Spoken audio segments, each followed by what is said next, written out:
réaliser ensemble le fameux gâteau vanille framboise au lait concentré non sucré. Petite voire grosse différence avec le lait concentré sucré, hein, qui est très concentré en sucre. Là, c'est vraiment du lait concentré qui n'est pas sucré parce qu'on va avoir une recette qui va être très peu sucrée.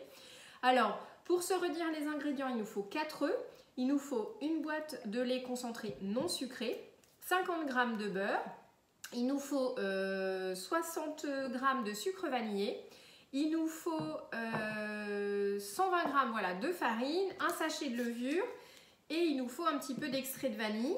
Et je pense qu'on est pas mal. Et n'oublions pas, hein, bien sûr, le moule Charlotte. Donc le moule Charlotte, il est certes fait pour les charlottes, mais pas que, puisque concrètement, on peut faire des gâteaux dedans. Et justement, c'est l'objet de la recette aujourd'hui. Pour le nappage après, donc je vais vous faire une vidéo dans la globalité. Pour le montage, on aura besoin de confiture de framboise et de framboise pour mettre le dessus. Mais on va y aller en 2 temps. Donc première chose déjà, on va mettre le four à préchauffer à 180 degrés.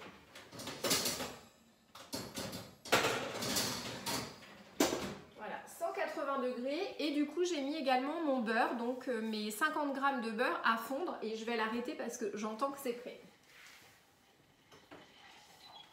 Voilà. L'idée, c'est d'avoir déjà ces 2 choses de fait et ensuite on est bon.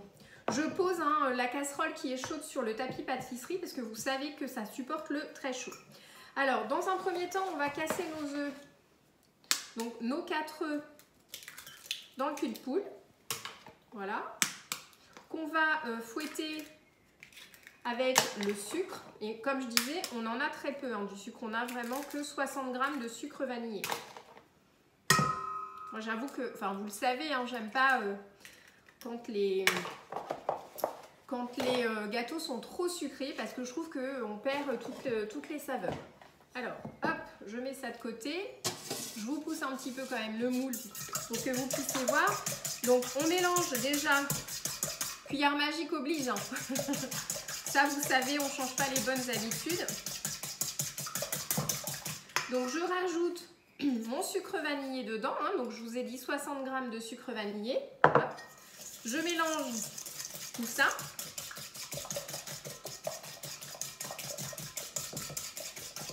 C'est une recette qui est vraiment rapide et facile à faire, mais qui du coup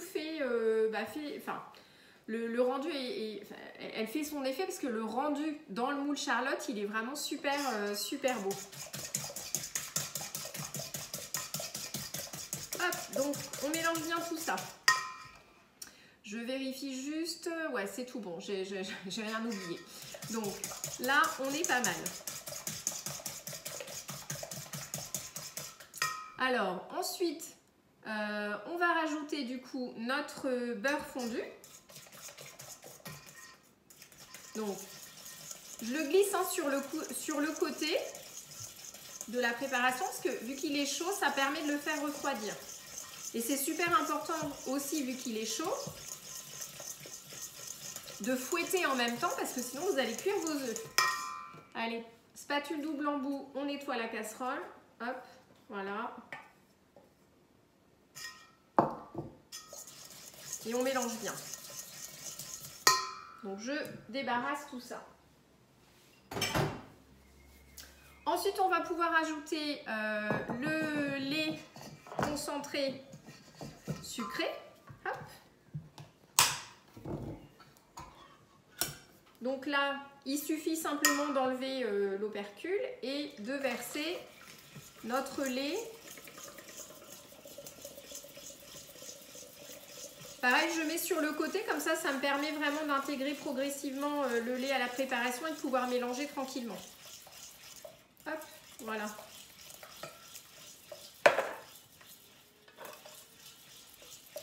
Donc on mélange bien tout ça. Ensuite, on peut rajouter notre extrait de vanille.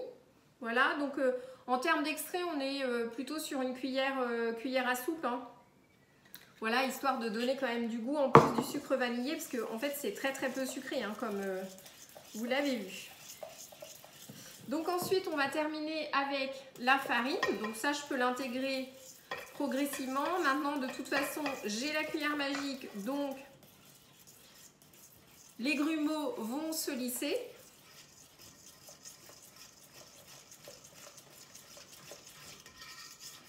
Voilà. Et on va rajouter ensuite, du coup, la levure. On a un sachet de levure pour la préparation. Mais voilà, on travaille toujours à la cuillère magique. Vous savez que dès lors que vous avez une préparation liquide ou semi-liquide,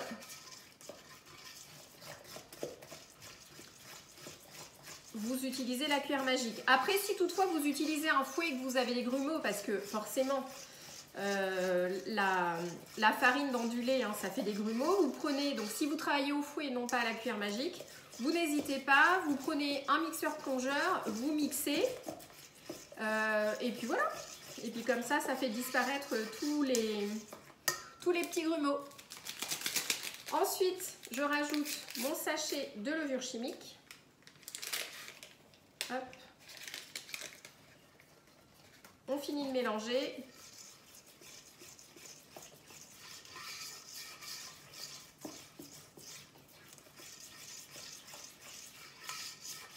Après, vous pouvez, hein, même sur la recette comme ça avec la cuillère magique, ce que vous pouvez faire, c'est d'abord mettre la farine et la levure et intégrer le lait progressivement. Hein, comme ça, vous êtes sûr de ne pas du tout avoir de grumeaux, même si vous utilisez la cuillère magique et que vous craignez de ne pas bien mélanger.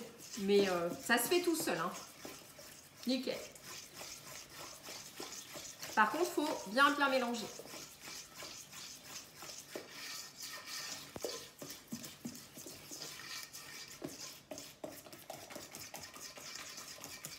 C'est vrai qu'on a quand même 400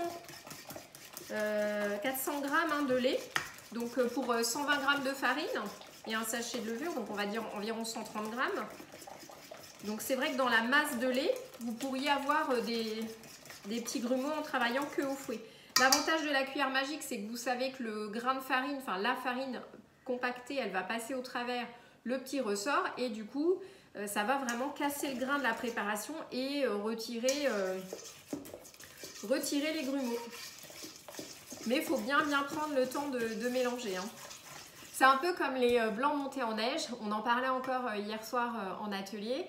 Les blancs montés en neige, il ne faut pas se presser. Il faut bien mélanger en soulevant par le milieu pour pas casser les blancs qu'on vient de monter en neige. Hein. Sinon, ça ne sert à rien. On les fait retomber. Donc là, c'est un peu le même principe. Il faut bien prendre le temps de mélanger. Voilà, donc ça c'est fait. Ensuite, donc bien sûr, avant d'utiliser le moule, hein, vous, comme d'habitude, vous le posez déjà sur la plaque aluminium perforée, vous le rincez à l'eau. Hein. On n'essuie pas, il n'y a pas besoin. Hop. Ensuite, je verse la préparation dans le moule. Donc là, on est sur à peu près une moitié. Je vais vous montrer à l'écran avec un petit marquage. Je vais vous montrer où la pâte elle arrive dans le moule. Moi j'aime bien hein, le rendu franchement dans le moule Charlotte, c'est très joli. Et puis justement on avait aussi cette conversation là hier. Vous n'êtes vraiment pas obligé pour une pâte à gâteau.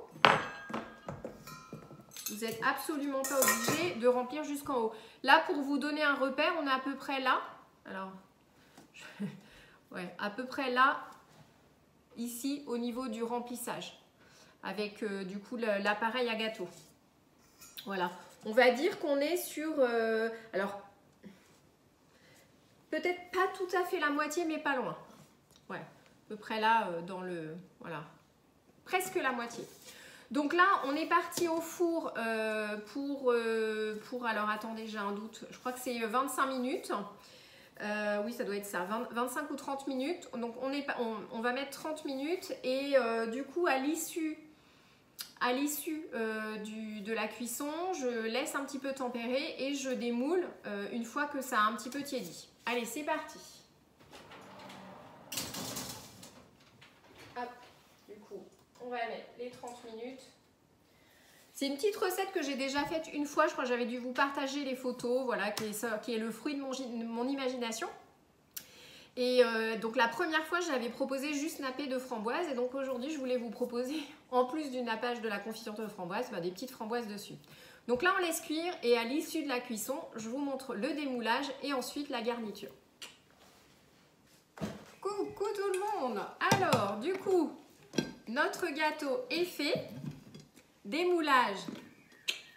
Hop, super facile. Regardez comme il est beau. Franchement, rien qu'à la sorte, enfin au démoulage comme ça, c'est super beau. Vous voyez le rendu? Comment dire? Vous voyez, rien que sur un gâteau, le rendu que ça a. Je trouve ça vraiment magnifique. C'est vrai que le dessin du moule est très sympa. Alors, du coup, là, on va mettre de la confiture, hop, sur le dessus. On va mettre un petit peu. Ensuite, du coup, vous prenez la petite spatule coudée et vous nappez de confiture. Il faut quand même, enfin, que ce soit un peu généreux, hein. Là, je mets une première couche comme ça. Enfin, une première couche. J'étale en tout cas ce que j'ai mis déjà. On peut en remettre un peu quand même.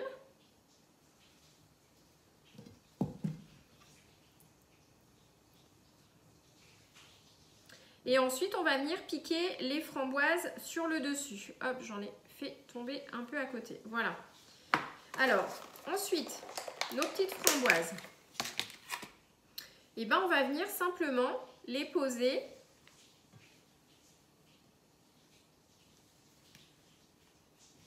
sur le dessus.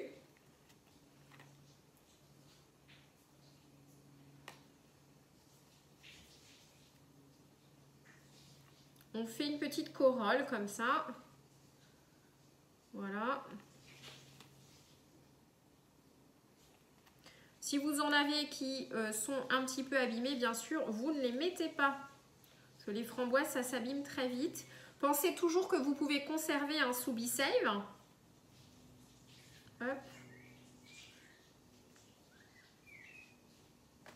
Donc on va prendre une deuxième barquette. Je crois que je vous avais mis à peu près 300 grammes, mais je pense que 250 vont suffire hein, réellement. Mais c'est vrai que des fois, on en a qui sont... il y en a qui sont un peu abîmés alors dedans. Donc, vaut mieux en avoir un petit peu plus. Hop. Mais ouais, 250 grammes, honnêtement, ça suffit. Hop. La première fois, hein, comme je disais, que je l'ai faite, cette recette, je n'avais pas mis de framboise. C'était déjà très bien comme ça. Et bah, du coup, voilà, je trouvais qu'avec des petites framboises, ça pourrait finir voilà, le dessert. Vous voyez, je vous montre, hein, c'est super beau, c'est simple. On pourrait même rajouter quelques feuilles de menthe pour la décoration, mais voilà, ça donne ça. C'est beau, hein. En tout cas, moi, je trouve que c'est joli. Voilà, mais écoutez, je vous laisse réaliser ce petit dessert. J'attends bien évidemment vos commentaires hein, sur la réalisation de ce moelleux. Et puis, j'attends aussi vos petites photos. Allez, ciao, ciao!